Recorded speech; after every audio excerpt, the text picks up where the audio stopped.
আমি ওই ব্যক্তিকে জান্নাতের আঙ্গিনায় একটা ঘরের গ্যারান্টি দেই যে ব্যক্তি তর্ক করার সময় নিজে হক এটা জেনেও সে তর্ক থামিয়ে দেয়। অনেক সময় হয় না, অনেকে পায়ে পাড়া দিয়ে ঝগড়া করতে আসে, এরকম আছে না নাই? আপনি চুপচাপ দেখবেন একটা বাজে কমেন্টস করতেছে, আবার কমেন্টের নিচে কমেন্ট, আবার গালি, হ্যাঁ আছে না এরকম? বিষ্ণু বলেন নিজে হক এটা জানার পরেও আর যাতে তর্ক না বাড়ে, যে তর্ক থামিয়ে দেয় জান্নাতের আঙ্গিনায়, তাকে আমি একটা ঘরের গ্যারান্টি দেই। وببيت في وسط الجنة لمن ترك الكذب وإن كان مازحا।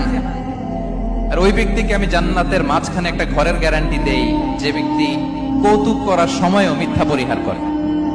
করতেছে কৌতুক, ফান করতেছে, আর হি ইজ কিডিং, পান করে, কৌতুক করে, কিন্তু কৌতুকের সময়ও সে মিথ্যা বলে না।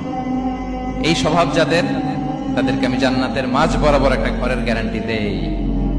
এরপর বিষ্ণু কি বলে দেখেন, তিনি বলেন